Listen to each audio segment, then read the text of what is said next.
여러분 안녕하십니까? 우리는 성경의 예언에 관한 말씀들을 나누고 있습니다. 사실 이 성경에는 너무나 많은 예언들이 있고 이 예언의 말씀이 1.1획도 어긋남이 없이 정확하게 그대로 이루어져 왔기 때문에 성경에 기록된 이 예언들이 인류 역사 속에 어떻게 성취되었는가 이걸 다 이야기하려면 몇 달 동안 이야기를 해야 되기 때문에 또 여러분들이 이런 이야기만 드릴 수 없고 어쨌든 우리가 이제 이 성경의 예언을 자세히 공부해 보면 정말 참 성경이 너무 놀라운 책이구나. 이 성경을 기록하신 하나님은 과연 알파와 오메가이시구나. 그리고 미래를 정확하게 아시는 그분이 죄가 있으면 심판을 받고 영원한 지옥불에 떨어지고 하나님의 말씀 앞에 마음을 열어서 하나님의 말씀을 받아들이고 그 말씀을 믿는 믿음으로 죄사함을 받으면 영생을 얻고 영광스러운 하나님의 자녀가 되고 우리가 새로운 피조물로 거듭나고 하늘나라에 가는 은혜를 입게 된다. 이렇게 말씀하셨으면 그 말씀을 그대로 받아들일 수밖에 없다는 거죠. 자, 오늘은 성경에 기록된 예언 중에 스가랴서에 있는 예언 하나를 또 여러분들에게 말씀을 드리려고 합니다. 자, 스가랴서 14장 12절을 제가 읽겠습니다. 구약 성경 1325페이지입니다. 예루살렘을 친 모든 백성에게 여호와께서 내리실 재앙이 이러하니 곧 섰을 때에 그 살이 썩으며 그 눈이 구멍 속에서 썩으며 그 혀가 입 속에서 썩을 것이요. 자, 여러분, 이 스가랴서는 구약 성경 중 한 권입니다. 이제 구약 성경 중에 가장 늦게 기록된 성경이 구약 성경 마지막에 있는 말라기라는 성경인데 말라기는 예수님이 이 땅에 오시기 한 400년쯤 전에 기록이 됐습니다. 그 이제 스가랴도 예수님 오시기 이제 한 500년쯤 전에 기록이 됐는데 지금부터 한 2500년쯤 전에 기록이 됐죠. 그런데 하나님은 앞으로 이 세상에 어떤 재앙이 임하는데 멀쩡한 사람이 서 있는데 그 자리에서 살이 순식간에 썩고 그 눈이 눈구멍에서 혀가 입 속에서 그대로 썩는 이런 재앙이 온다는 거죠. 자, 사람들은 이런 말씀을 들을 때 말도 안 돼. 중세 흑사병 패스트가 유럽을 휩쓸어서 유럽 인구의 3분의 1이 죽었지만 아무리 흑사병이 무서워도 몇 달, 며칠을 앓다가 죽지. 멀쩡한 사람이 순식간에 그 살이 썩고 눈이 눈구멍에서 혀가 입속에 썩는 이런 재앙이 어떻게 있을 수가 있어. 에이즈나 암에 걸려도 적어도 몇 달이나 며칠을 앓다가 죽지. 순식간에 살이 썩고 눈이 썩고 입이 썩는 이런 일이 어디 있어. 이런 일은 우리가 들은 적도 없고 본 적도 없고 말도 안 되는 이야기예요. 믿질 않았습니다. 여러분, 그런데 이 지구상에 실제로 성경에 기록된 이 말씀과 똑같은 일이 나타났습니다. 2차 대전 때 일본이 미국에 진주만을 공습했습니다. 이제 일본이 표면적으로는 화해 제스처를 쓰는 척 하면서 진주만에 있는 미국 함대를 공격했습니다. 이제 가미가제식 공격으로 하여튼 이제 그 진주만에 있는 막 미국 이제 항공모함들을 공격을 해서 여러분 지금도 가보니까 그때 그 이제 침몰한 배가 아직도 그 이제 항공모함 너무 커가지고 건져내지를 못하고 배가 뒤집어져가지고 바닷속에 거꾸로 있어요. 그래 그 이제 배 하나 위에 배가 이제 바닷속에 대부분 잠기고 일부가 이렇게 수면 위로 올라와 있는데 그 위에 이제 그 기념관을 만들어 놨어요. 저도 한번 가봤는데. 그래서 제가 이제 그 위에서 보니까 아직도 바닷물 속에서 뭐가 까만 물방울 같은 게 이제 뽀르르 올라오고 또 물방울 같은 게 또 올라오고 이게 뭐지 보니까 이 기름이에요. 한 60년 전에 침몰한 그 배의 기름이 지금도 올라오고 있어요. 여러분, 그래서 이제 일본에 기습을 당한 미국이 일본 사람들 그냥 두면 안 되겠다. 그래서 어떻게 일본을 한 방 때릴까? 이제 원자탄을 개발할 계획을 세웠습니다. 그래서 이제 로버트 오펜하이머라는 그 아인슈타인하고도 가까운, 아인슈타인하고 잘 아는, 아인슈타인보다 약간 젊은 과학자에게 이 원자탄을 개발하는 임무를 맡겼습니다. 그리고 이제 그 프로젝트 이름을 극비리의 맨하탄 프로젝트라고 이름을 붙이고 이제 해외에 있는 여러 이제 물리학자, 하여튼 과학자들을 불러 모아가지고 핵을 이용해서 폭탄을 만들 수 있는 이제 이 준비를 했습니다. 그래서 핵을 가지고 폭발을 시켜보니까 이게 엄청난 위력이 발생되는 거예요. 자, 여러분이 사진에 보시면 핵실험을 통하여 이제 폭발력을 테스트하는 모습이 나와 있습니다. 이제 미국에서 네바다주가 사막이기 때문에 그 사막 지역에서 핵실험을 했는데, 야, 이거 굉장한 파괴력을 가지고 있구나. 이걸로 폭탄을 만들면 엄청난 위력이 발생되겠다. 그래서 이제 드디어 원자탄을 만드는데 성공합니다. 자, 이제 여러분 화면에 보시는 이것이 미국에서 세계 최초로 만들었던 원자탄 실제 모습입니다. 이제 이 원자탄을 리틀 보이라고 이제 암호명을 붙였습니다. 그리고 이제 이 원자탄을 전폭기에 싣고 폴 티벳이라는 이제 전폭기 조종사가 이 폭탄을 싣고 일본으로 날아가서 일본 땅에 투하하는 실험을 했습니다. 그리고 이제 1945년 8월 16일 아침이었습니다. 이제 이 리틀보이를 실은 B-29 전폭기가 히로시마로 날아갔습니다. 그래서 히로시마 상공 약 10,000m 지점에서 폭탄을 투하했는데 그날 바람이 불어서 원래 떨어지려고 했던 지점에서 한 250m쯤 이렇게 밀려간 지점에 폭탄이 떨어졌는데 이제 지상 한 600m 지점에서 세계 최초의 원자탄이 꽝 하고 터졌어요. 이제 전폭기가 세계 최초의 원자탄을 싣고 날아가는데 B-29 이렇게 붙여놓으면 일본 레이더에 잡히니까 비행기에 완전히 페인트 칠을 해가지고 비행기 이름을 민간 여객기처럼 위장을 했습니다. 에놀라 게이. 에놀라 게이는 이 전폭기 조종사 폴 티벳의 어머니 이름이었습니다. 그래서 이제 이 에놀라 게이호를 몰고 폴 티벳이 히로시마로 가서 1945년 8월 16일 아침 8시 16분쯤 히로시마 상공에서 원폭을 투하했습니다. 원자탄이 팡 하고 터졌는데 사실 과학자들이 이 원자탄이 터지면 엄청난 위력이 발생될 거라는 어느 정도의 예측은 했지만 실제로 떨어뜨려 본 적이 없기 때문에 이게 어느 정도 위력을 발휘할지는 실제로는 모르는 거예요. 그리고 이제 원자탄을 비밀리에 만들면서 원자탄을 개발하고 있다는 정보가 새나가지 않도록 아주 이제 2~3명의 과학자만 이걸 알고 있었습니다.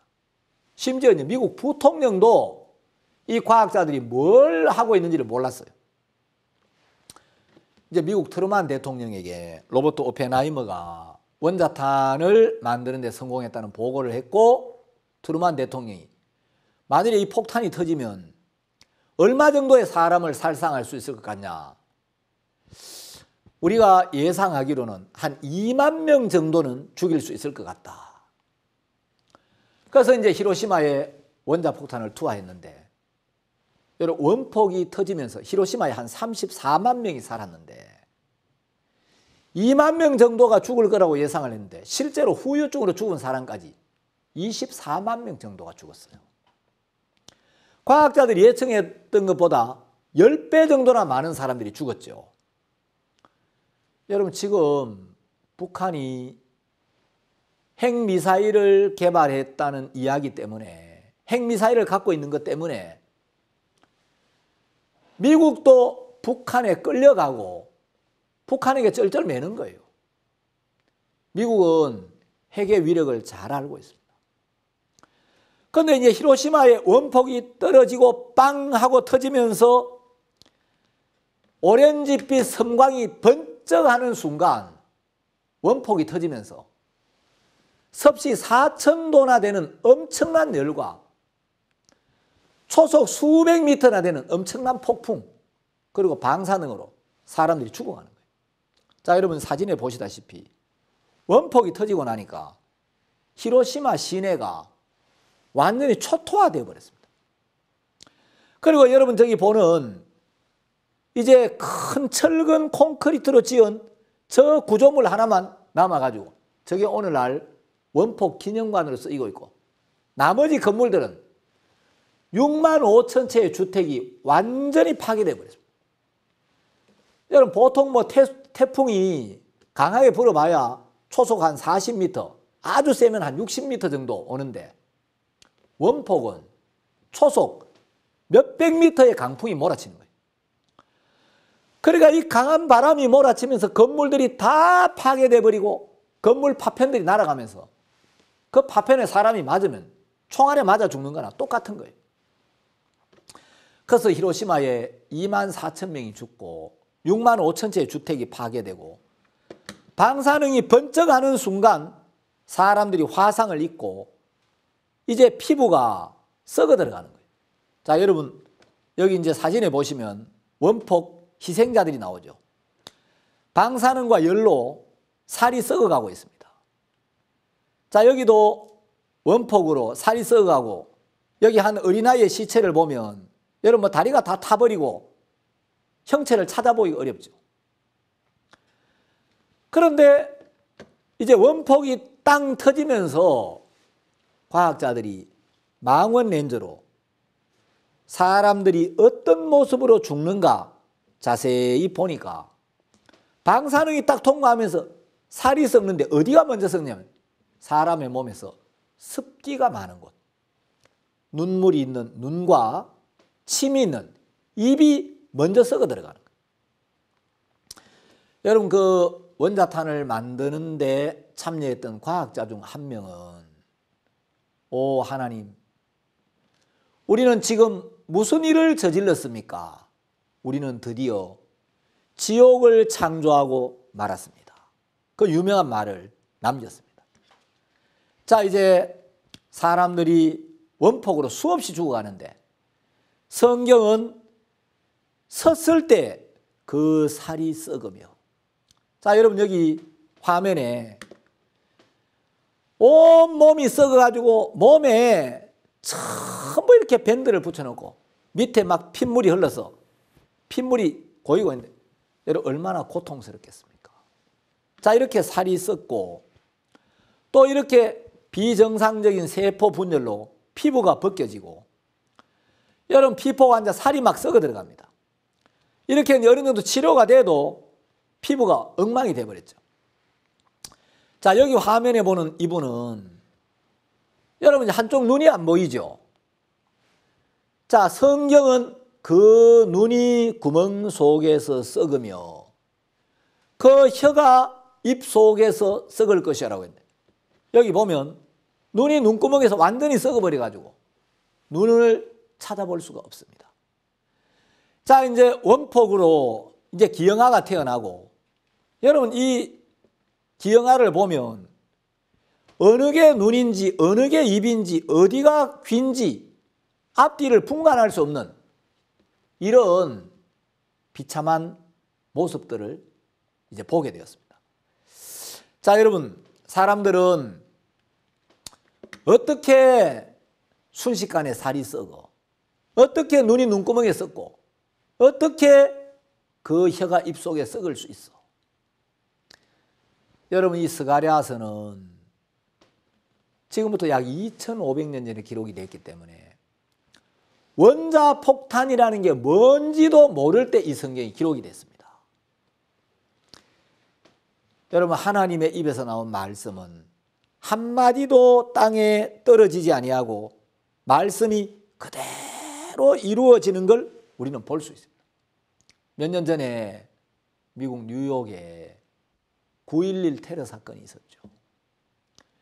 미국 경제를 상징하는 쌍둥이 빌딩이 테러범들이 그 빌딩을 들이박으면서 그대로 무너지고 말았습니다.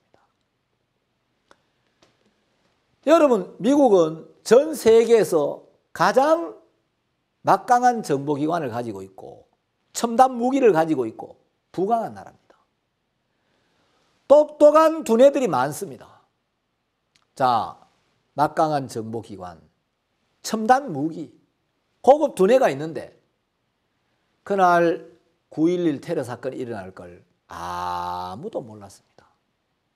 사람은 한치 앞을 내다볼 수 없는 게 사람입니다. 그래서 하나님은 너는 내일 일을 자랑하지 말라. 하루 동안에 무슨 일이 일어났는지 네가 알 수 없다라고 말씀하셨습니다. 여러분, 인간이 아무리 똑똑하고 잘나도 인간은 한치 앞을 못 내다보는 거예요. 아마 9.11 테러가 일어날 걸 미국이 미리 알았더라면, 1시간 전에 알았더라면 어떤 수단과 방법을 써서라도 분명히 막았을 겁니다. 근데 인간은 5분 후에 어떤 일이 일어날지, 내일 무슨 일이 일어날지 아무도 모른다는 거죠. 그런데 성경은 수천 년 전에 수천 년 후에 일어날 일들을 정확하게 예언하고 있고 그 예언의 말씀들이 그대로 이루어진 사실을 역사가 우리에게 명백하게 증거해 주고 있습니다. 자, 여러분, 만일에 어떤 기상청이 있는데 그 기상청에서 1500년 동안 일기예보를 했어요. 자, 여러분, 내일 날씨를 말씀드리겠습니다. 내일 아침 해 뜨는 시간은 몇 시 몇 분 몇 초, 해 지는 시간은 몇 시 몇 분 몇 초, 내일 낮 길이는 얼마, 밤 길이는 얼마, 파도의 높이 얼마, 최고 기온 몇 도, 최저 기온 몇 도, 이렇게 날마다 일기예보를 하고 있는데 그 일기예보가 한 번도 어긋난 적이 없다면 그 기상청의 예보 실력은 신뢰할 만하죠. 1600년 동안 일기예보를 했는데 한 번도 빗나가지 않고 정확하게 예보를 했다면 그 정도 실력을 가진 기상청의 예보 실력은 신뢰할 만하다는 거죠. 아까도 말씀드렸다시피 저는 내일도 해가 뜰 걸 믿어 의심치 않습니다. 왜? 저는 세상에 태어나서 58년을 살았는데 58년 동안 하루도 예외 없이 날이면 날마다 해가 뜨는 걸 봤기 때문에 58년 동안 일정하게 되풀이되는 걸 보고도 내일이 안 됐지만 내일도 틀림없이 해가 뜰 거야. 그 믿음이 생겼다는 거죠. 여러분, 성경은 1600년 동안 기록이 됐는데 1600년 동안 기록된 이 성경의 말씀들이, 그 예언의 말씀들이 한치 오차도 없이 지금까지 정확하게 성취가 됐다는 거죠.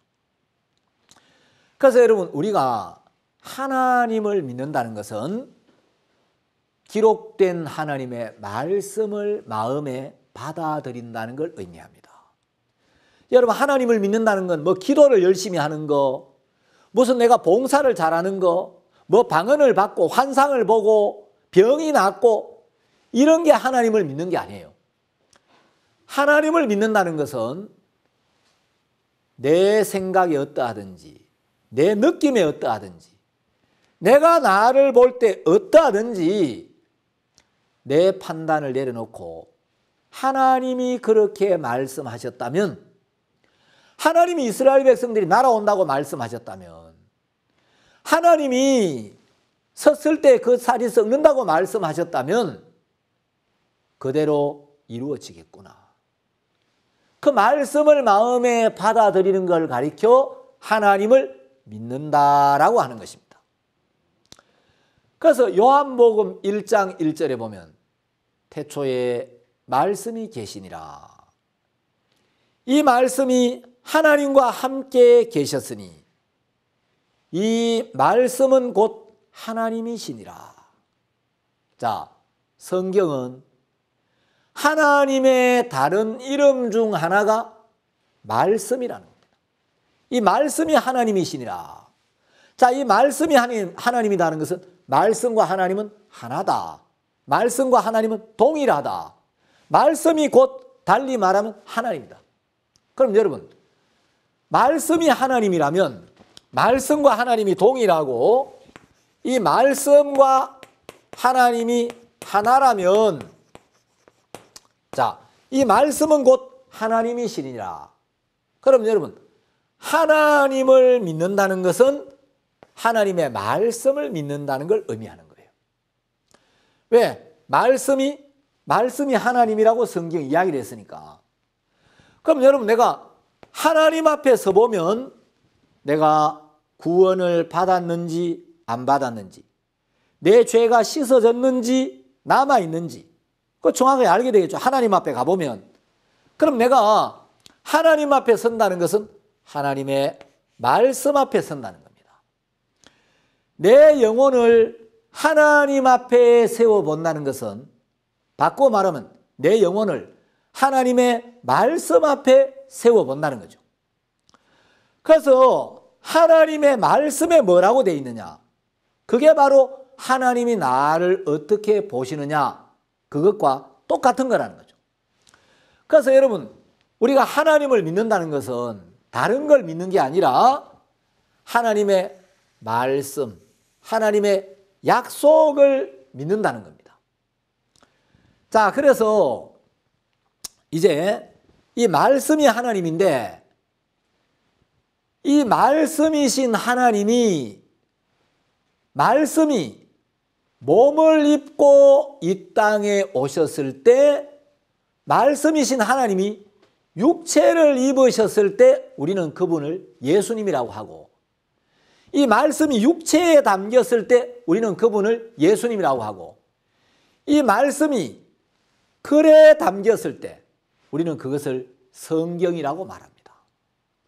자, 그래서 여러분, 우리가 이제 말씀을 몸에 담으신 분이 예수님이고, 말씀이 글에 담겼을 때 그걸 바로 성경이라고 말하는데, 우리가 하나님을 믿는다, 예수님을 영접한다는 것은 바로 기록된 말씀을 우리 마음에 받아들이는 겁니다. 자, 이제 성경의 예언에 대해서는 뭐 이거 말고도 여러분들이 좀 시간이 많으면 소개할 예언들이 굉장히 많은데 또 예언만 여러분들에게 소개할 수는 없습니다. 어쨌든 이 성경에는 바톤 페인에 의하면 1817가지나 되는 굉장히 많은 예언들이 있는데, 우리가 이런 예언을 공부하는 이유는 뭐냐면, 예언을 살펴보면 정말 하나님은 미래를 아시는 분이고, 하나님의 입에서 나온 말씀은 1.1획도 어긋남이 없이 그대로 성취가 되었구나. 그래서 이 말씀의 주인은 알파와 오메가이시고, 정말 이 말씀의 주인이신 하나님은 믿을 만한 분이구나. 그래서 여러분들이 성경의 약속, 성경의 예언을 자세히 읽어보면 살아계신 하나님이 믿어진다는 것입니다. 여러분, 이것은 성경에 기록된 약속은 지금도 누구든지 이 말씀을 마음에 받아들이기만 하면 하나님은 반드시 약속하신 말씀대로 우리에게 일을 하신다는 거죠. 이 말씀을 받아들이면 하나님과 우리 사이에 가로막힌 모든 죄가 온전히 씻어져서 하나님과 우리 사이에 장애가 제거되고 하나님과 우리가 하나가 되고 연합이 되고 화목이 되고 영원히 하나가 되어서 우리가 하나님과 동행하는 삶을 살게 된다는 거죠. 여러분, 이 말씀을 받아들이면 지금도 이 말씀 우리 삶의 능력이 되어서 내 마음과 삶의 모든 문제와 어려움들을 해결해 주고 우리 마음에 평안을 준다는 거죠. 그래서 여러분, 우리가 하나님을 믿는다는 것은 다른 걸 믿는 게 아니라 바로 하나님의 말씀을 믿는다는 걸 의미합니다. 자, 이 성경은 여러분 이제 아까 성경이 이제 구약 성경, 신약 성경 두 개로 돼 있다 그랬는데, 자, 이 구약 성경은 다 그런 건 아닌데 성경책 이름을 보면 기자가 많이 붙어 있습니다. 창세기, 출애굽기, 레위기, 민수기, 신명기, 말라기. 자, 구약 성경에는 기자가 붙어 있고 많이 붙어 있고 성경 이름에 기자가 붙어 있는 건 전부 구약 성경입니다. 그 다음에 신약 성경에는 전부 27권인데 마태, 마가, 누가, 요한, 사복음서와 사도행전 및 요한계시록 6권을 제외하고는 신약 성경에는 전부 서자가 붙어 있습니다. 자, 왜 성경책 이름에 기자가 많이 붙어 있고 서자가 많이 붙어 있나? 이 기는 기록이란 뜻입니다. 그래서 창세기, 하나님이 세상을 어떻게 창조하셨느냐에 대해서 기록을 했다. 그래서 이걸 창세기라고 하고, 출애굽기, 여러분 애굽이란 말은 이집트를 한자식으로 표현한 말입니다. 이집트란 나라. 그래서 애굽에서 종살이하던 이스라엘 백성들이 하나님의 인도로 애굽에서 나온 여정을 기록했다. 그래서 출애굽기, 기자가 붙어 있습니다. 그런데 신약 성경에는 서자가 많이 붙어 있습니다. 이 서는 서신, 편지라는 뜻입니다. 그래서 신약 성경을 여러분들이 읽어보시면 신약 성경 다 그런 건 아닌데 대부분 신약 성경 앞부분에 편지하노니 이런 표현들이 많습니다. 자, 제가 몇 군데 한번 찾아보겠습니다. 에베소서라는 성경 1장 1절을 보시면 맨 끝에 편지하노니 이런 표현이 있습니다.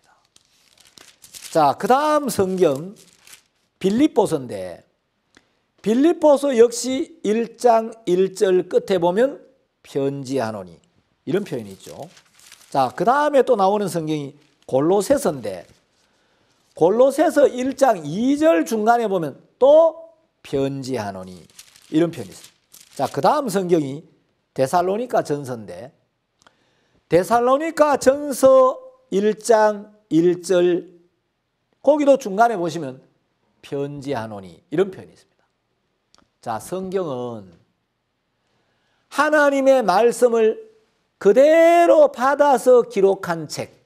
그래서 기자가 붙어 있고 그래서 이 성경을 기록한 사람들은 기자라고 하지 저자라고 하지 않습니다. 자, 신약 성경에는 서자가 많이 붙어 있습니다. 그래서 여러분 성경을 대하는 것은 하나님이 나에게 보내신 편지를 읽는 것과 똑같습니다. 자, 이제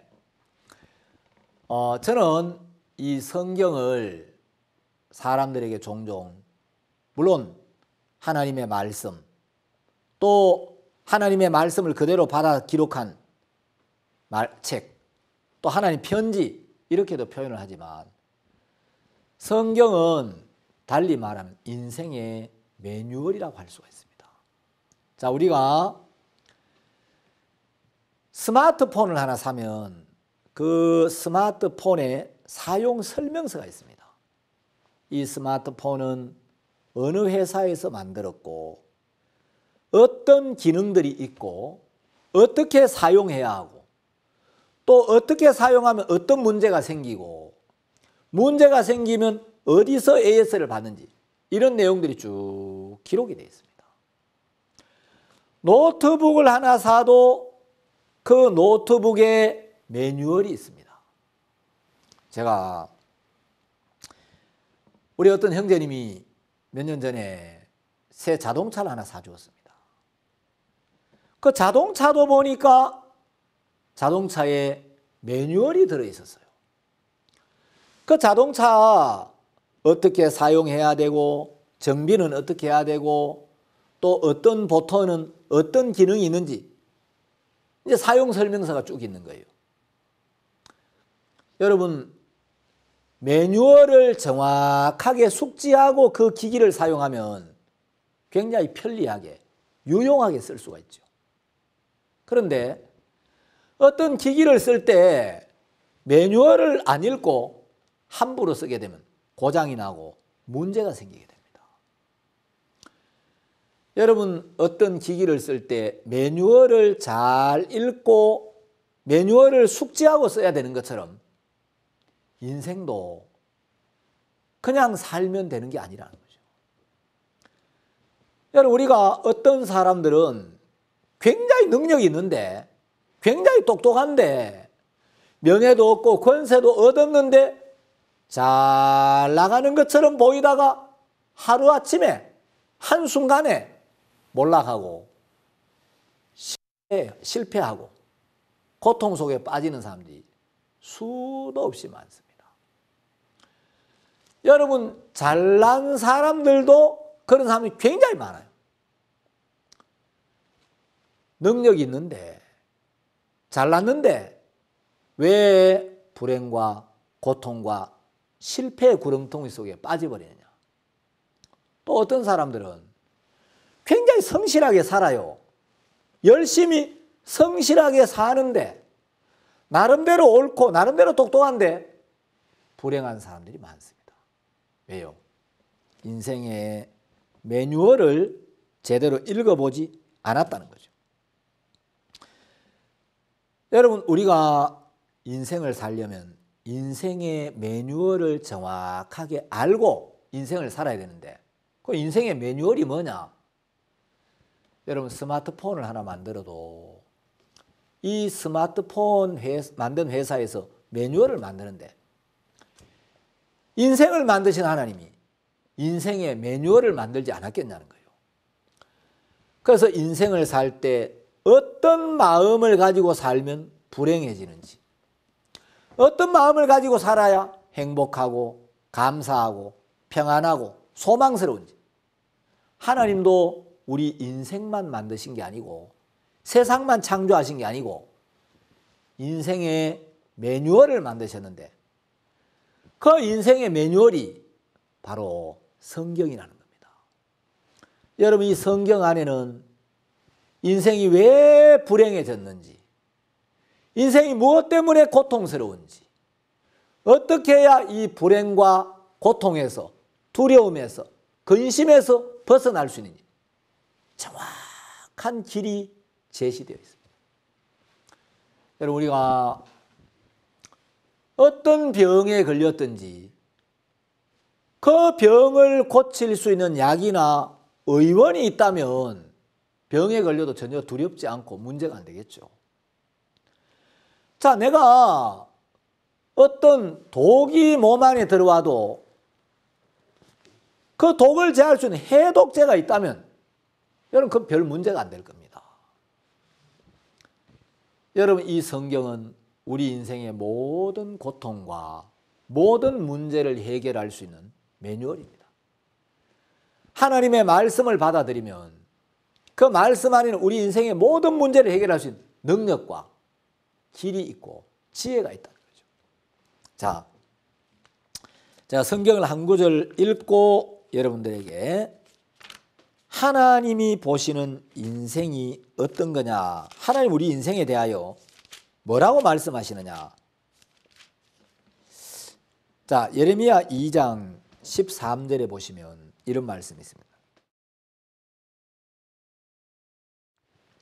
내 백성이 두 가지 악을 행하였나니 곧 생수에 그는 데는 나를 버린 것과 스스로 웅덩이를 판 것인데 그것은 물을 저축치 못할 터진 웅덩이니라.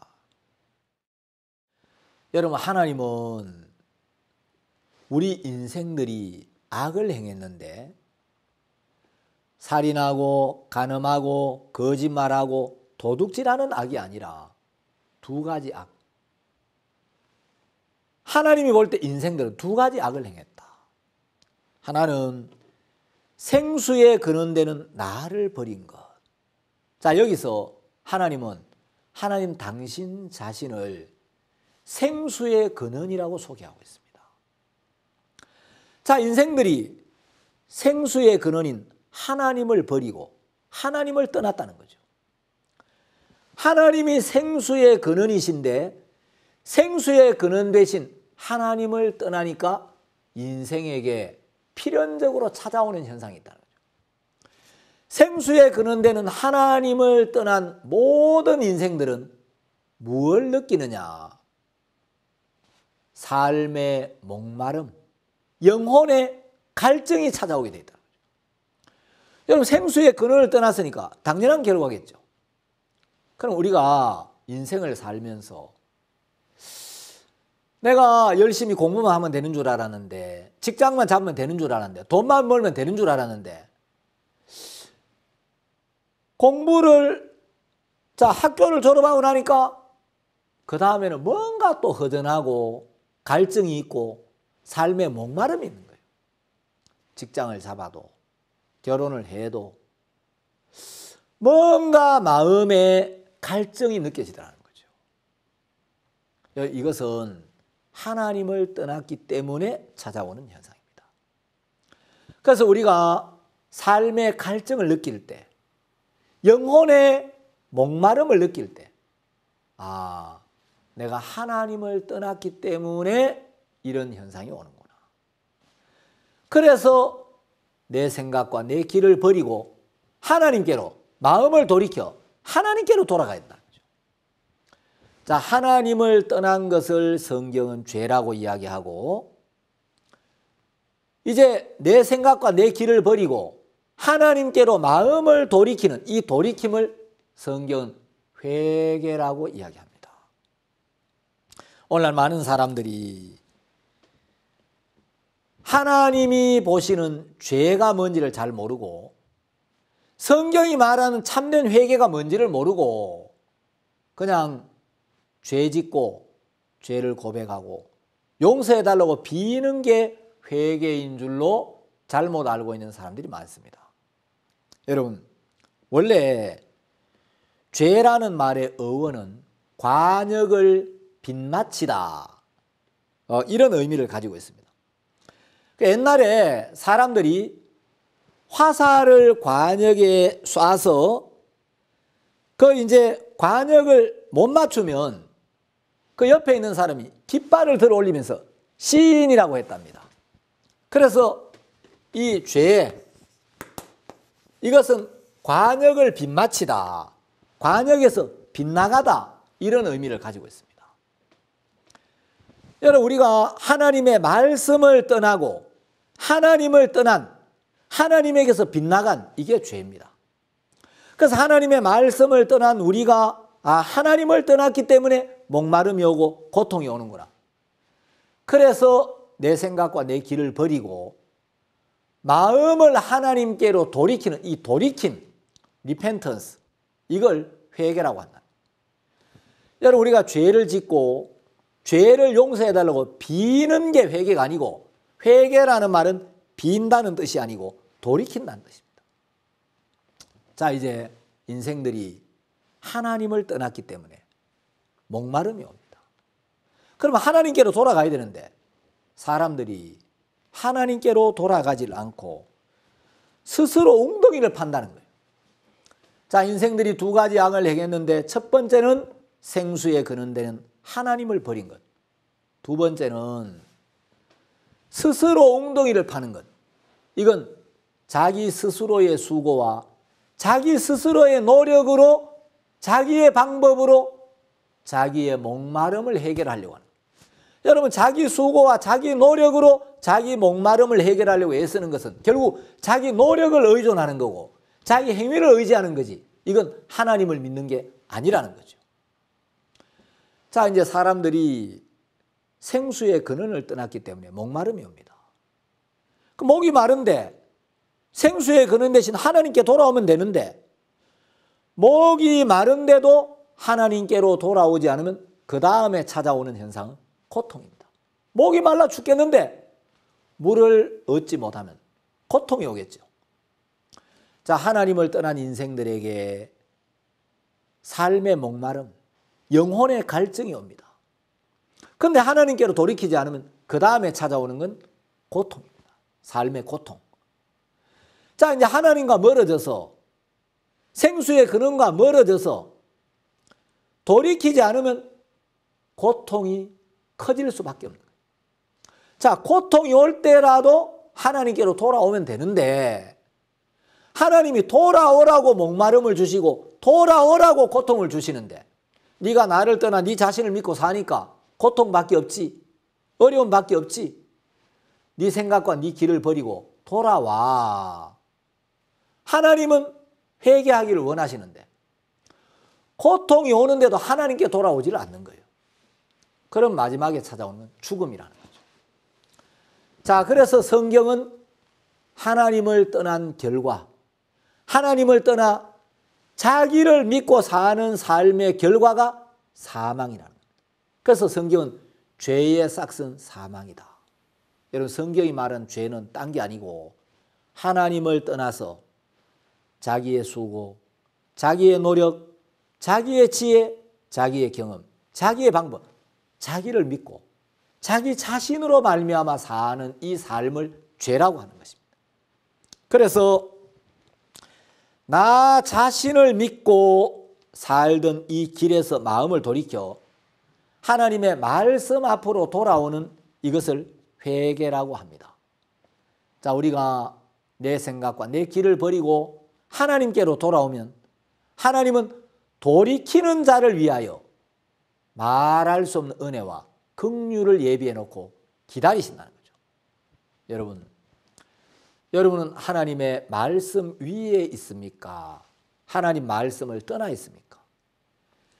여러분의 마음을, 여러분의 영혼을 하나님의 말씀에 정확하게 비추어 보아서 정말 내가 하나님의 말씀 위에 서 있는가? 내 마음이, 내 삶이 하나님의 말씀에 떠나 있는가? 정확하게 살펴서 여러분이 하나님과 멀어져 있다면 하나님께 돌아와서 여러분의 생각을 내려놓고 하나님 말씀을 받아들여 여러분 마음에 있는 모든 죄를 눈처럼 희게 씻음 받고 영생을 얻고 구원을 받고 영광스러운 하나님의 자녀가 되는 그런 은혜에 여러분이 함께 참여하게 되기를 바랍니다. 디모데전서 2장 4절에 보면 하나님은 모든 사람이 구원을 받으며 진리를 아는 데 이르기를 원하신다고 말씀하셨습니다. 자, 하나님이 하나님 편에서 우리 인생들을 향해 갖고 있는 마음은 모든 사람이 구원을 받고 진리를 아는 데 이르기를 원하신다는 거죠. 여러분도 그 하나님 앞에 마음을 열고 하나님, 저도 진리를 알고 싶습니다. 저도 구원을 받고 싶습니다. 저도 하나님 앞에 은혜를 입고 싶습니다. 그런 마음으로 하나님께로 돌아와서 구원을 받으시는 은혜와 축복에 참여하기를 바랍니다. 감사합니다.